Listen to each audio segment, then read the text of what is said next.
The ruthless summer sun beat down on Elijah Morgan's weathered face as he guided his horse along the dusty trail leading to Redemption Creek. At 52, the years had carved deep lines around his eyes, testament to decades spent beneath the unforgiving western sky. His ranch, the Double M, lay 10 miles behind him, a modest spread he built with nothing but calloused hands and stubborn determination after returning from the war. The war had taken much from him, his youth, his innocence, and for a time, his faith in humanity. But the land had given back in its own harsh way. It had taught him patience, resilience. He wasn't a man who came to town without purpose, and today's purpose weighed heavier than most. If you're enjoying this story, please subscribe to the channel. I'd love to know which city you're watching from. Morgan, Sheriff Davis called from the boardwalk outside his office, tipping his hat in greeting. Unusual seeing you in town midweek. Cattle business? Elijah dismounted with the practiced ease of a man who'd spent most of his life in the saddle. Banking business today, Tom. He secured his chestnut mare to the hitching post, patting her neck affectionately. Thought I'd settle some accounts before the season changes. The sheriff nodded, understanding the unspoken message. In Redemption Creek, like most frontier towns, a man's business remained his own, unless he chose to share it. Wells just opened the bank. Should have the place to yourself this early.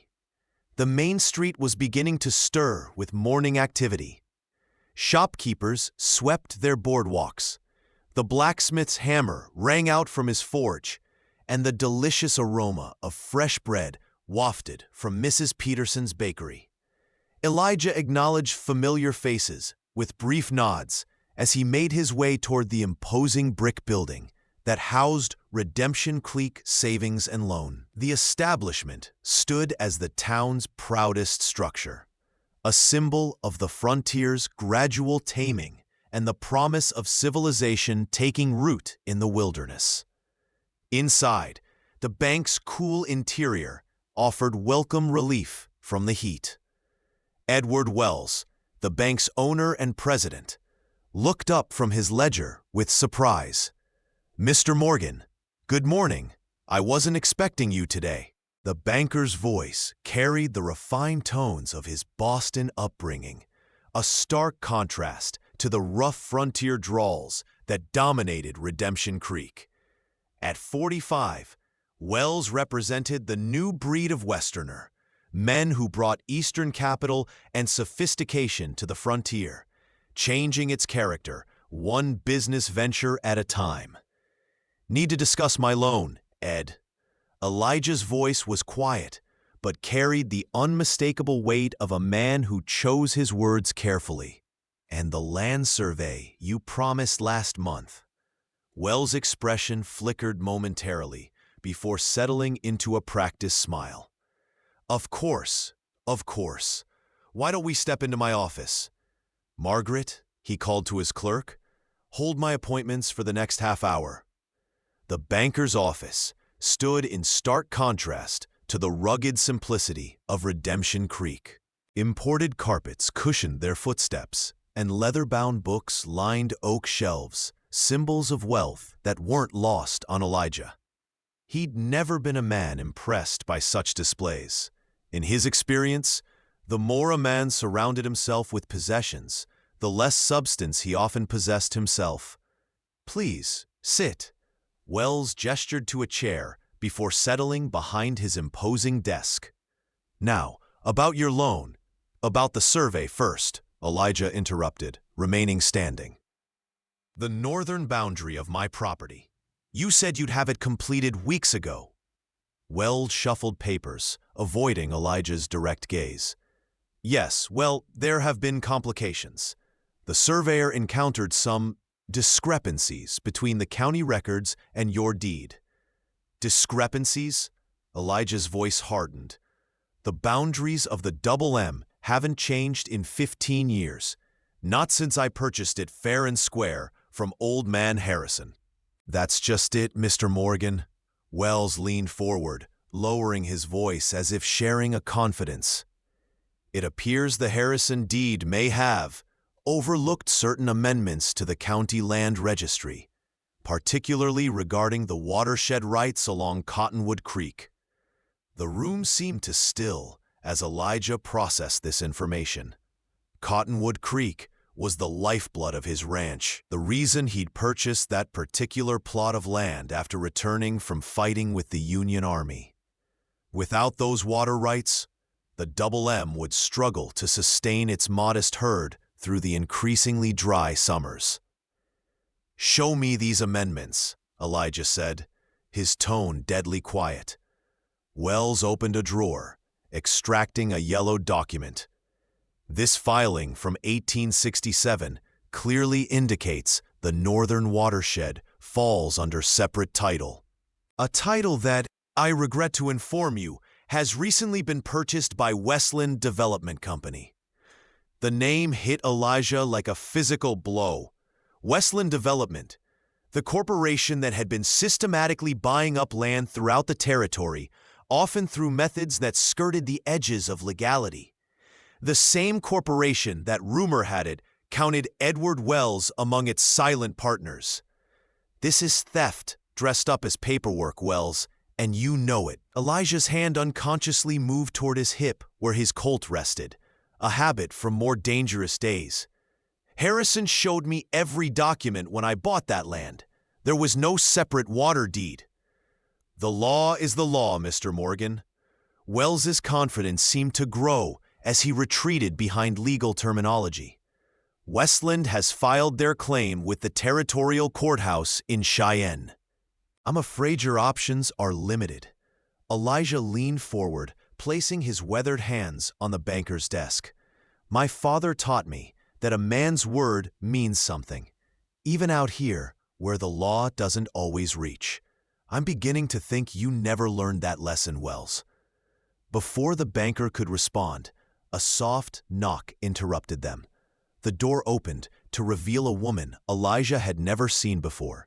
Tall, with auburn hair carefully arranged beneath a modest hat. Wearing a traveling suit that spoke of means without ostentation, her eyes, a striking green, assessed the room's tension with a single glance. "I apologize for the interruption," she said, her voice carrying a slight southern lilt. "I was told Mr. Wells could see me now." Wells stood quickly, relief evident in his expression. "Miss Harrington." Yes, please come in. Mr. Morgan was just leaving." "I wasn't," Elijah said, flatly, not moving from his position. The woman, Miss Harrington, closed the door behind her and regarded both men with remarkable composure. "Perhaps I should return later." "No need," Wells insisted. "Mr. Morgan and I have concluded our business regarding his property matters." "Property matters?" Her gaze shifted to Elijah, showing a flicker of interest. "You wouldn't happen to own land along Cottonwood Creek, would you, Mr. Morgan?" The question hung in the air, like gunsmoke. Elijah studied her more carefully now, noting the intelligence behind her composed exterior. "I do, or I did, depending on who you ask." He nodded toward the document on Wells's desk. "Seems the banker here has discovered some convenient paperwork suggesting otherwise." "How fascinating." Miss Harrington moved further into the room, her presence somehow altering its dynamics. "Because I've spent the past month in Cheyenne researching territorial water rights for my father's law practice. The Cottonwood watershed came up repeatedly in our investigations." Wells's face paled visibly. "Miss Harrington, this is hardly appropriate discussion for—" "For whom, Mr. Wells?" she asked, arching an eyebrow.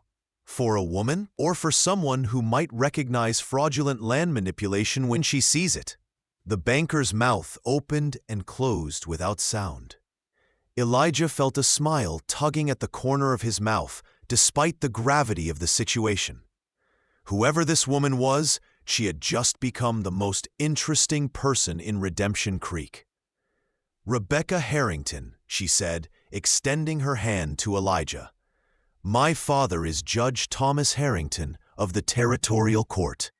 Understanding dawned on Elijah as he gently took her offered hand.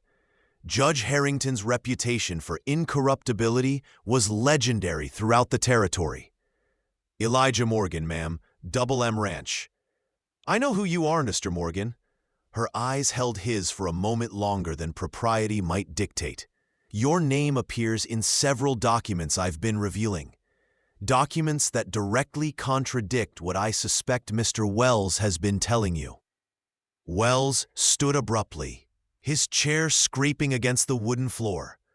"This meeting is over. Miss Harrington, while I respect your father's position, you have no authority to—" "To what, Mr. Wells? Share public information?" She reached into a small leather portfolio she carried. "Or perhaps you'd prefer I discuss the telegram I received this morning from the U.S. Marshal's office regarding certain banking irregularities in Redemption Creek?" The color drained entirely from Wells's face.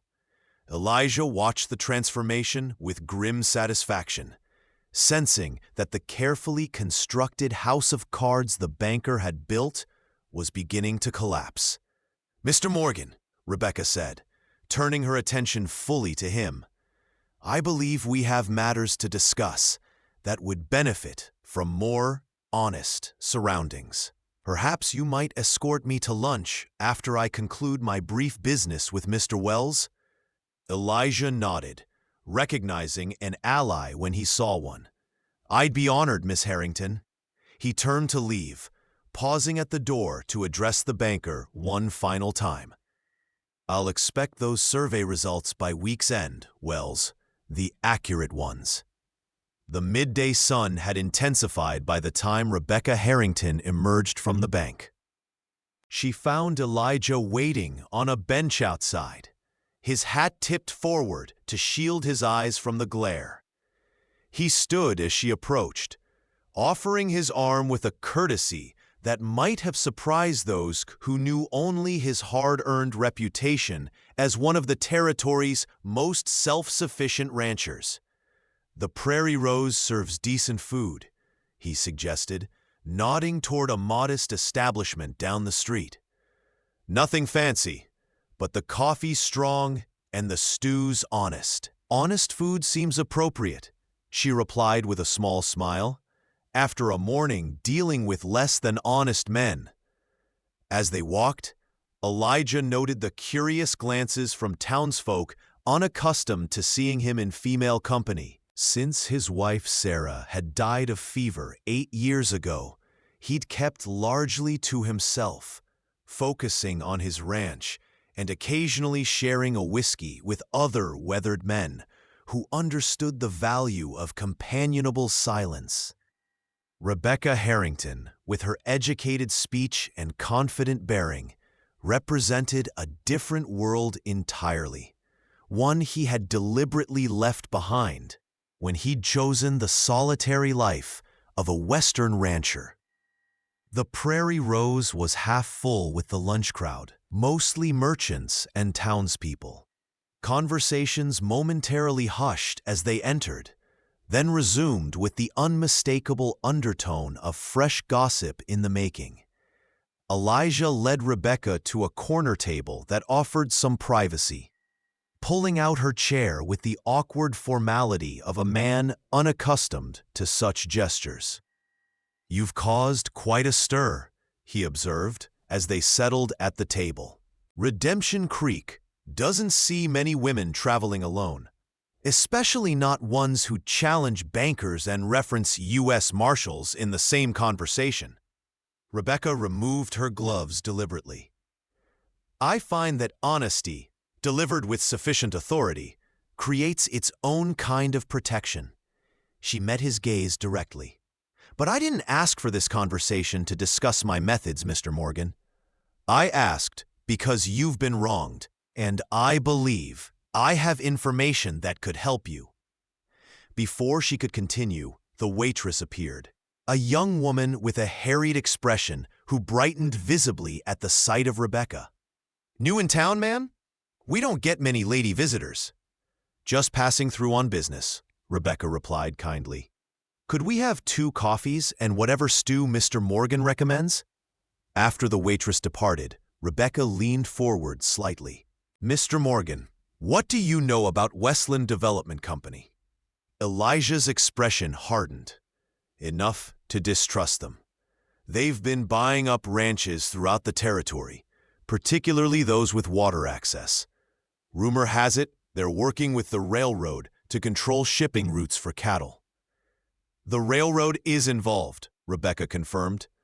"But there's more at stake than cattle routes. Have you heard of the Wyoming Water Rights Act currently before the territorial legislature?" He shook his head. Like most working ranchers, Elijah paid minimal attention to political matters unless they directly affected his livelihood. "It's being presented as protection for small landowners, but the language contains provisions that would effectively grant priority water rights to the largest development companies, like Westland." She lowered her voice as the waitress returned with their coffee. "My father was asked to review the legislation and noticed discrepancies in the land claims supporting it. Many original deeds appear to have been creatively amended." Elijah's hand tightened around his coffee cup. "Like mine, exactly like yours." Rebecca took a careful sip of her coffee. "We've identified 17 properties where water rights supposedly separated from land deeds decades ago, despite no record of such separations in the original territorial filings." The implications settled over Elijah like a physical weight. This wasn't merely about his ranch. It was systematic theft disguised as progress, threatening every independent rancher in the territory. "You said your name was in the documents," he prompted. Rebecca nodded. "Your case is particularly interesting.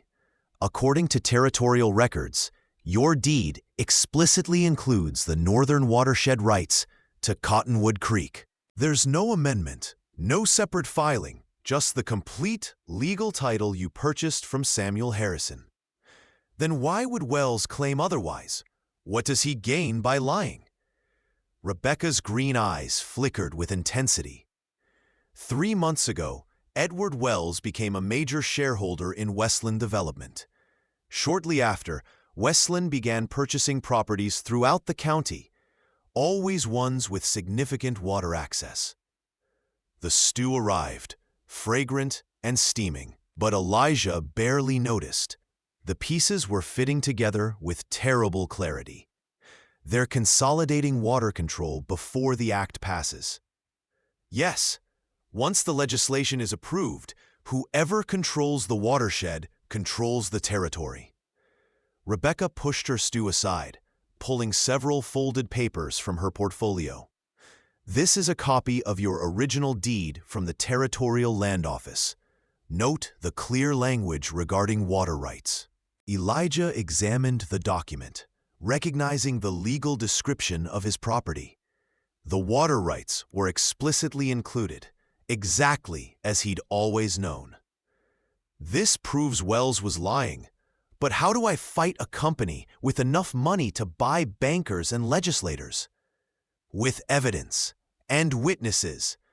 Rebecca's voice took on a determined edge. "My father isn't the only honest judge in the territory, Mr. Morgan. When presented with clear documentation of fraud, even frontier courts tend to side with rightful owners. And you're collecting this evidence?" "I am." She met his gaze steadily. "My father sent me to gather proof of specific cases where documents had been altered. Yours is among the most egregious examples we've found." Elijah leaned back, studying her with newfound respect and wariness. "Why are you really helping me, Miss Harrington? A judge's daughter from Cheyenne has little reason to concern herself with the water rights of a small cattle ranch." Something flickered in her expression, a moment of vulnerability quickly masked by professional composure. Justice matters everywhere, Mr. Morgan, even in places the law hasn't fully reached. There's more you're not telling me. Rebecca hesitated, then seemed to come to a decision. 3 years ago, my brother William purchased a ranch near Medicine Bow. Similar situation to yours. Small operation, good water rights. 6 months later, Westland claimed his water access had been separately deeded. When he fought them legally, he was found dead on his property. The official ruling was an accident. Understanding dawned. You don't believe it was an accident. I know it wasn't. Her voice remained steady, but Elijah recognized the controlled rage beneath it, the same cold fury he'd carried after returning from the war, to find the world changed beyond recognition. William knew every inch of that property. He wouldn't have accidentally fallen from the ridge where they found him. Elijah nodded slowly, the pieces fitting together. So this isn't just legal work for your father. It's personal. Justice usually is, Mr. Morgan. She gathered her papers, businesslike again. I'll be in Redemption Creek for 3 more days, collecting statements from other affected landowners. After that, I return to Cheyenne with my evidence. And then the territorial prosecutor decides whether to bring charges against Westland and its associates. She met his gaze directly, including Edward Wells. The implications hung between them. If Rebecca succeeded, Wells and his partners faced prison. If she failed, men like Elijah would lose everything they'd built. And if her suspicions about her brother's death were correct, Rebecca herself might be in danger simply for asking questions. "Where are you staying in town?" he asked abruptly. "The Redemption Hotel." She raised an eyebrow at his tone. "Why do you ask?" "Because Wells just saw his carefully laid plans threatened by a woman with a portfolio full of evidence." Elijah's voice lowered. "Men like that don't accept defeat easily, especially not when there are millions of dollars at stake." Rebecca's composure slipped momentarily, revealing a flash of uncertainty before her determined expression returned. "I'm aware of the risks, Mr. Morgan, but this needs to be done. At least let me help." The offer surprised him almost as much as it seemed to surprise her. "I know every ranch owner affected by Westland's schemes. I can arrange meetings, gather statements, make sure you're not alone when collecting evidence." She studied him carefully, as if reassessing her initial impression. "Why would you do that? You barely know me." "Because I know men like Wells and the company he represents." Elijah's voice hardened with the memory of too many good people pushed off their land by money and influence. "They're counting on people like me, staying isolated, fighting our separate battles until we're too weak to resist. Maybe it's time we change that calculation." A slow smile spread across Rebecca's face, the first genuine one he'd seen from her. It transformed her features, revealing the passionate advocate beneath the professional exterior. "Mr. Morgan, I believe we may have the beginnings of a very productive partnership." Neither of them noticed Edward Wells watching from across the street, his face tight with calculated fury as he observed their conversation through the window of the Prairie Rose. The following days unfolded with unexpected intensity as Elijah and Rebecca traveled between isolated homesteads and small ranches throughout the county. Each visit revealed similar stories: honest landowners suddenly facing dubious claims against their water rights, always traced back to Westland Development and its associates. By the 3rd day, Rebecca's portfolio bulged with signed statements and copies of original deeds that directly contradicted the company's claims. They returned to town as dusk painted the western sky, in brilliant oranges and purples. Elijah's appreciation for Rebecca had grown with each mile traveled. Behind her proper Eastern manners lay a formidable intelligence and an unwavering commitment to justice that matched his own stubborn principles. She rode competently despite her city upbringing, endured the harsh conditions without complaint, and approached each interview with a compassionate authority that drew truth from even the most reticent ranchers. "We'll have time for 2 more statements tomorrow before my stage leaves," Rebecca said as they tied their horses outside the hotel.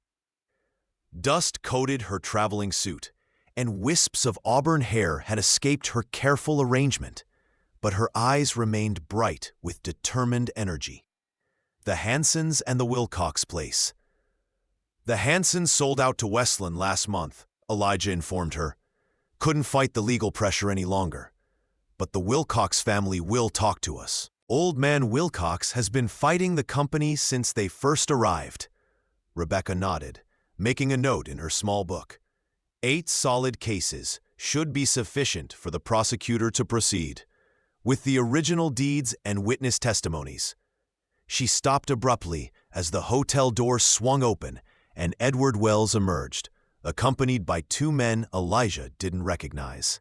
Their city clothes marked them as outsiders, but the subtle bulges beneath their jackets suggested they weren't ordinary businessmen. "Miss Harrington," Wells called with forced joviality, "and Mr. Morgan, what a pleasant surprise. I was just discussing your activities with my associates from Cheyenne." His smile didn't reach his eyes. "They're quite interested in your legal research." The taller of the 2 strangers stepped forward. James Peterson, Chief Legal Counsel for Westland Development. "Okay, his assessment of Rebecca was coldly professional. Judge Harrington's daughter, I presume? Your father and I have crossed paths in court several times, Mr. Peterson." Rebecca's voice revealed nothing. "How interesting to find you in such a small town, so far from the territorial court." "Business travel," Peterson replied smoothly. "Westland has significant investments throughout the territory. When we heard a judge's daughter was gathering statements about our water rights acquisitions, naturally we took an interest." Elijah stepped forward slightly, positioning himself between Rebecca and the 3 men. "Seems like a lot of legal firepower for legitimate business dealings." The second stranger chuckled, a sound without humor. "Westland protects its interests, rancher, same as you would protect your cattle from wolves." "If your company has nothing to hide, Mr. Peterson," Rebecca interjected, "then you should welcome legal scrutiny. Transparent businesses thrive in properly functioning legal systems." Peterson's expression hardened. "Miss Harrington, I'll be blunt. The territorial legislature has already reviewed the Water Rights Act and found it beneficial for Wyoming's development. Your father's concerns, while noted, aren't shared by the majority. Whatever evidence you think you're gathering won't change the inevitable progress of this territory." "Intimidation dressed up as advice," Elijah observed quietly. "Your company seems fond of disguising things as something they're not." Wells stepped forward, abandoning all pretense of friendliness. "Morgan, you're fighting forces beyond your understanding. A smart man would take the generous offer Westland has already made for your water rights before that offer disappears entirely." "Is that a threat, Wells?" "A reality." The banker straightened his jacket. "Progress doesn't wait for sentimentality about family ranches. The railroad is coming. Development is coming.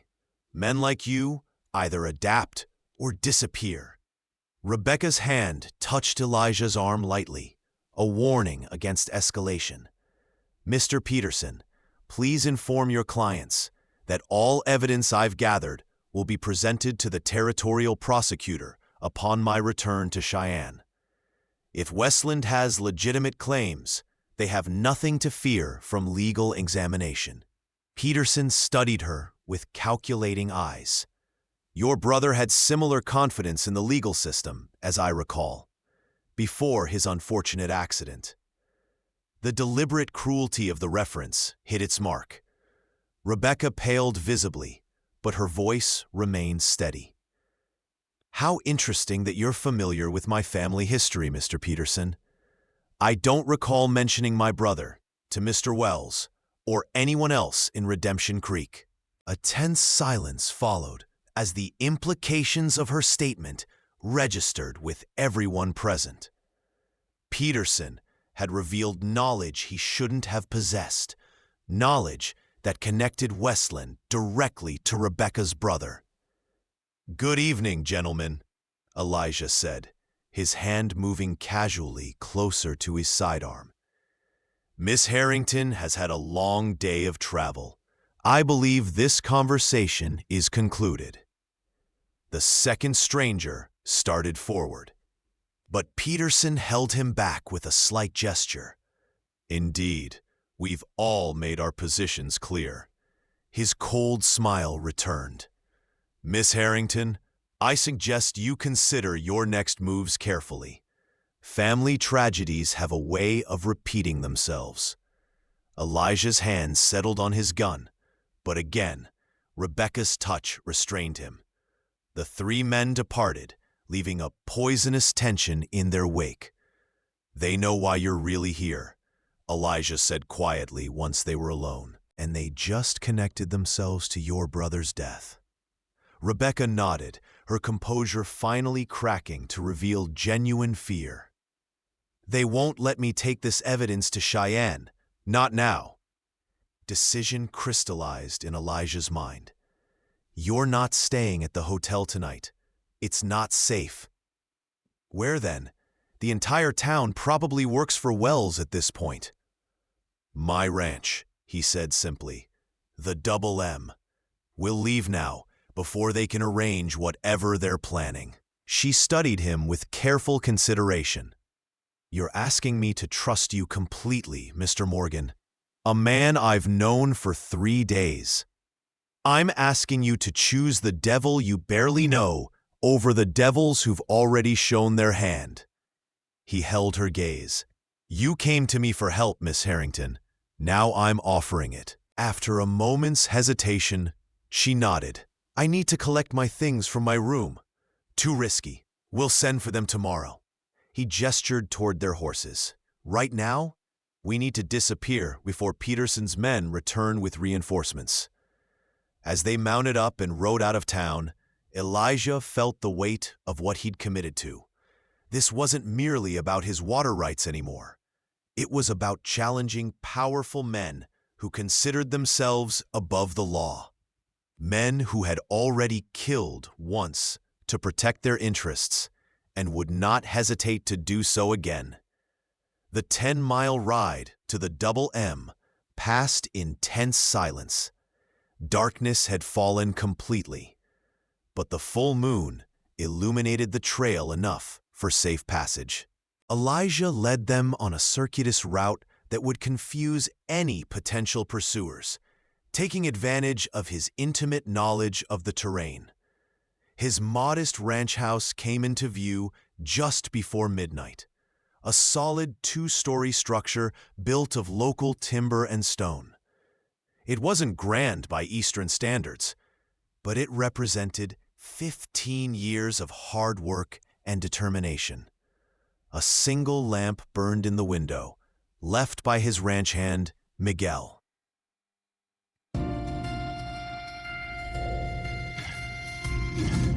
Who maintained the property when Elijah was away. "It's not what you're accustomed to," he said as they dismounted, "but it's secure. No one approaches without being seen from a good distance." Rebecca surveyed the surroundings with obvious approval. "It's a defensible position. Good sightlines." At his surprised expression, she added, "My father insisted I understand tactical considerations when I began this investigation." He may be a judge, but he's also a realist about frontier justice. The house was warm and smelled of coffee and wood smoke. Miguel appeared from the kitchen, his weathered face registering surprise at the unexpected guest, but asking no questions as he took their horses to the barn. "Miguel Sanchez," Elijah explained. "Work this land with me for 12 years. Most loyal man I know." Rebecca removed her hat, running a hand through her disheveled hair. The journey had stripped away some of her formal demeanor, revealing a more human vulnerability that Elijah found unexpectedly affecting. "Your home is lovely, Mr. Morgan." "Elijah," he corrected her. "Seems we're past formalities at this point, Miss Harrington." "Rebecca," she replied with a small smile. "And yes, I believe we are." He showed her to the spare bedroom, formerly his daughter Emma's, before she'd married and moved to Denver 3 years earlier. "There are some of Emma's clothes in the dresser. They might not be fashionable by Cheyenne standards, but they're clean." "Thank you." She paused in the doorway. "You've risked a great deal for someone you barely know, Elijah." "Why?" The question deserved honesty. "Because 15 years ago, I came back from a war where I'd seen too many good men die for causes bigger than themselves. I promised I'd live the rest of my life fighting only for what was directly mine to protect." He met her gaze steadily. "But sometimes, what's worth protecting extends beyond property lines. What Westland is doing threatens every independent rancher in the territory. If that isn't worth fighting for, I don't know what is." She studied him with those perceptive green eyes. "And the fact that it's personal for me? That I'm pursuing this because of William? Justice and vengeance can walk the same path, Rebecca. The difference is in how we carry them." He stepped back, giving her space. "Get some rest. Tomorrow we'll figure out how to get your evidence safely to Cheyenne." Alone in his room later, Elijah found himself unable to sleep. Rebecca Harrington had upended his carefully constructed solitude in ways he hadn't anticipated. Her courage in pursuing justice for her brother resonated with something long dormant within him, a belief that principles still mattered, even in a world increasingly dominated by men like Wells and his corporate masters. The sound of breaking glass shattered his contemplation. In one fluid motion, he grabbed his Winchester rifle from beside the bed and moved to the window. In the moonlight, he could make out 3 riders approaching the house, their intentions clear from the weapons they carried. "Rebecca," he called sharply, moving into the hallway. "We have company." She appeared at her door instantly, fully dressed. In her hand was a small Derringer pistol. "How many?" "3 that I can see. Probably Peterson's men." He handed her his Colt revolver. "Can you use this?" She accepted the weapon with practiced ease. "William taught me. Where's your man Miguel?" "Bunkhouse, behind the barn. They'll have to pass it to reach us." Elijah moved toward the stairs. "Take position at the upstairs window. You'll have better angles from there." The first shots came as they separated, rifle fire shattering the front window and splintering the doorframe. Elijah dropped to a crouch, returning fire from behind the heavy oak table he overturned for cover. Outside, a man cried out in pain. "That's one," he muttered, reloading quickly. Upstairs, Rebecca's revolver barked twice. Her aim proved true as another attacker fell from his horse, clutching his shoulder. The third man took cover behind the water trough, his rifle trained on the house's entrance. A sudden flurry of activity from the direction of the bunkhouse signaled Miguel's entrance into the fight. The loyal ranch hand had positioned himself behind their attacker, cutting off any retreat. His shotgun blast thundered through the night, sending the man diving for new cover. "They expected us to be unprepared," Elijah called up to Rebecca. "Amateur mistake. Peterson underestimated you," she replied, keeping her position at the window. "He thought you were just another rancher they could intimidate." Elijah moved toward the door, staying low. "Cover me. I'm going to end this before anyone else gets hurt." Before she could protest, he slipped outside, using the shadows and his intimate knowledge of the property to circle behind the water trough. The remaining attacker was focused on Miguel, unaware of Elijah's approach, until the cold barrel of the Winchester pressed against his neck. "Drop it," Elijah commanded, "or the next sound you hear will be your last." The man froze, then slowly lowered his weapon. "Wells said it would be easy," he muttered. "Just scare the woman, take her papers. Said nothing about a war." Wells lied. Seems to be a habit of his. Elijah kept his rifle steady. "Miguel, check on the others. Make sure they're not playing dead." Dawn was breaking by the time they had secured all 3 attackers in the barn. One had taken Rebecca's bullet in the shoulder. Another had suffered a grazing wound from Elijah's first shots. And the third, the one Elijah had captured, remained uninjured but thoroughly defeated. Rebecca joined them in the barn, her portfolio clutched tightly under one arm. In the soft morning light, with her hair loose around her shoulders and wearing Emma's simple dress, she looked less like a judge's daughter and more like a frontier woman, determined, resilient, and unbroken by the night's violence. "They've confirmed they were hired by Wells on Peterson's instructions," she informed Elijah.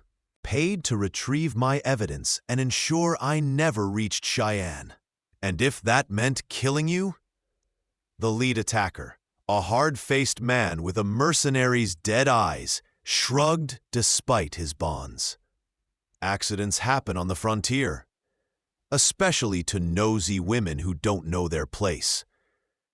Elijah's grip on his rifle tightened, but Rebecca stepped forward, her voice deadly calm. "My place, sir, is ensuring that men like you face the consequences of your actions.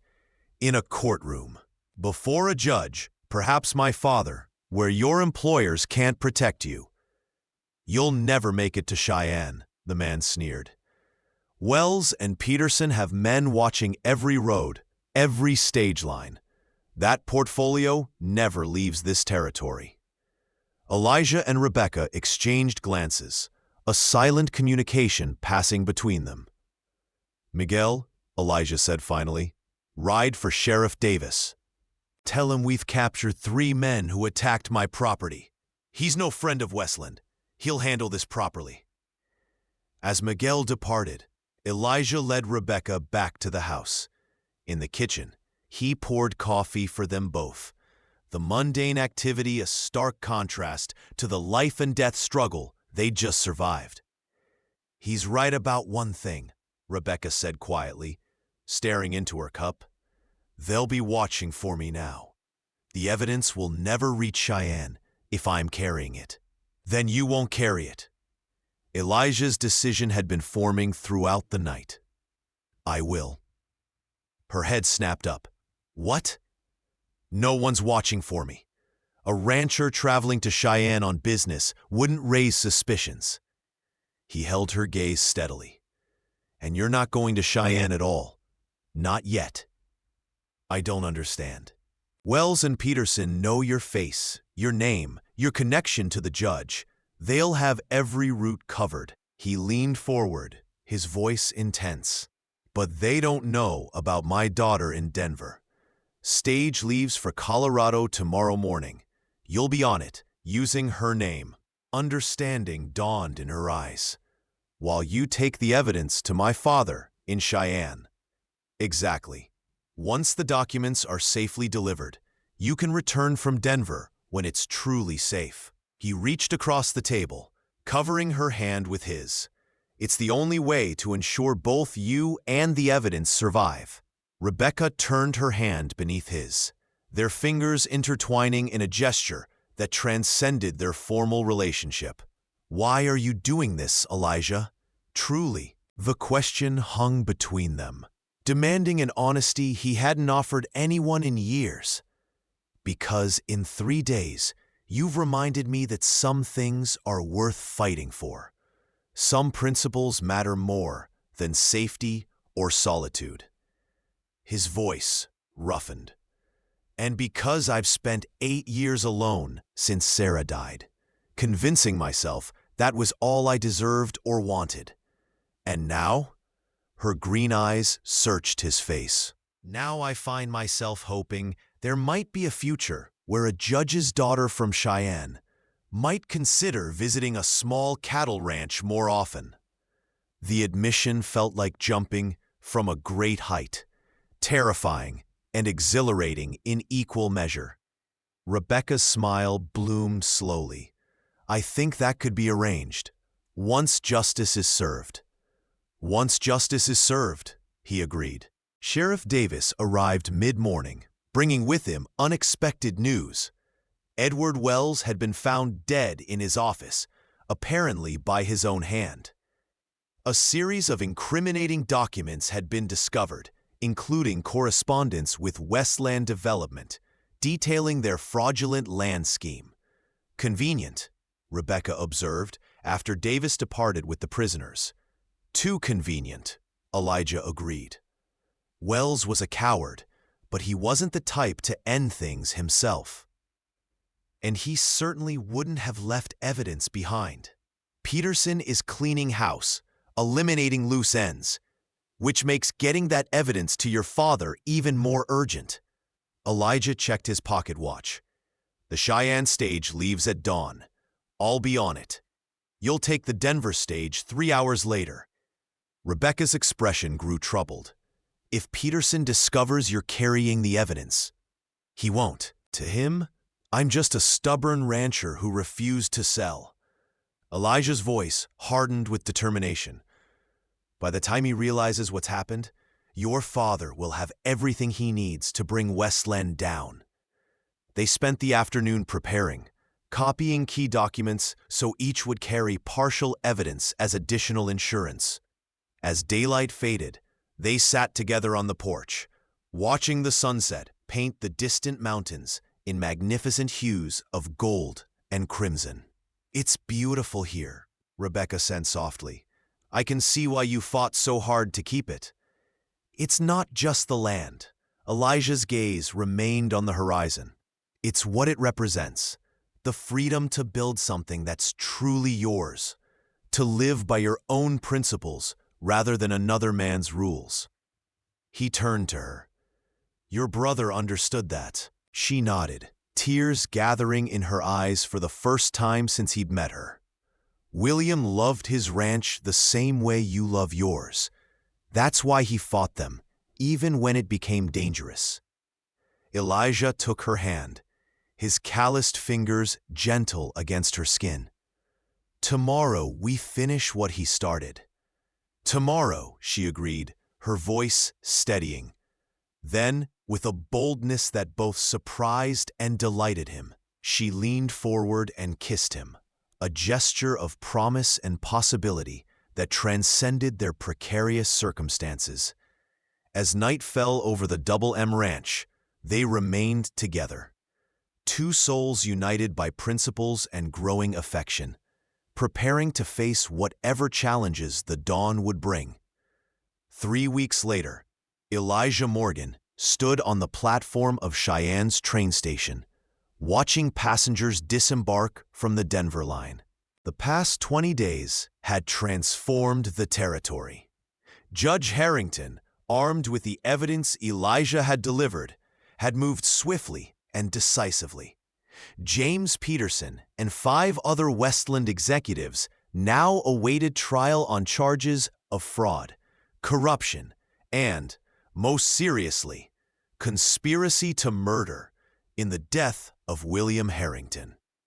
The Wyoming Water Rights Act had been withdrawn from consideration by a suddenly cooperative territorial legislature. When Rebecca stepped onto the platform, she spotted him immediately. The formal business attire she'd worn in Redemption Creek was gone, replaced by a simpler traveling dress that suited her natural elegance. She moved toward him with purpose, her smile growing with each step. "Welcome back," he said simply when she reached him. "It's good to be back."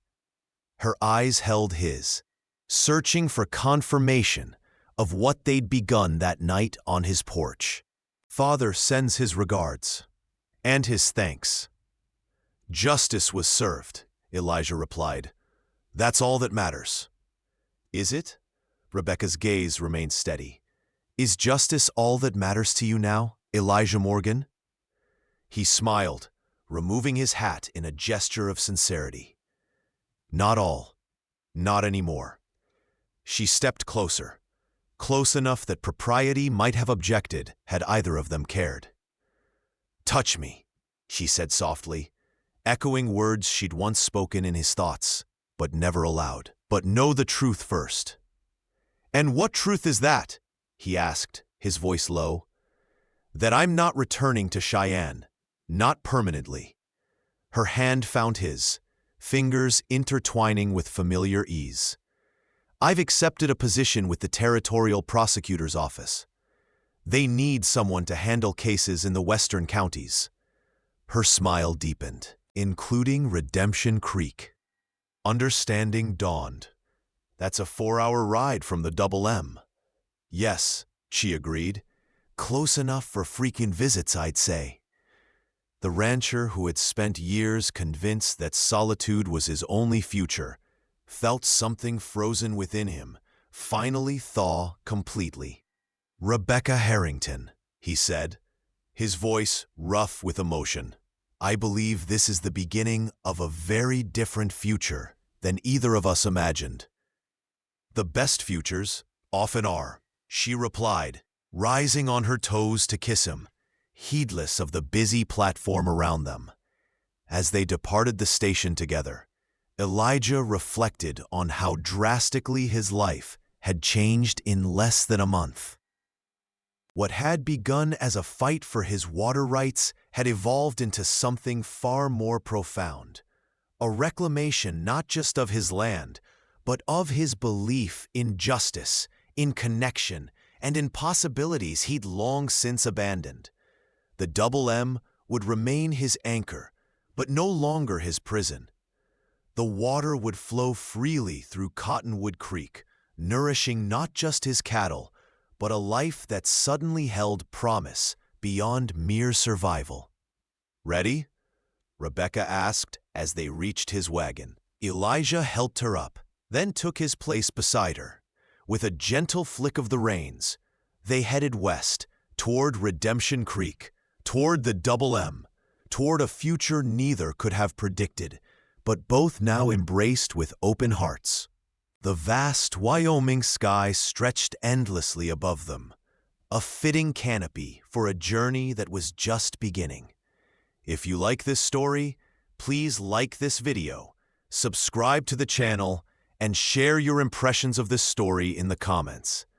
To listen to the next story, click on the box on the left.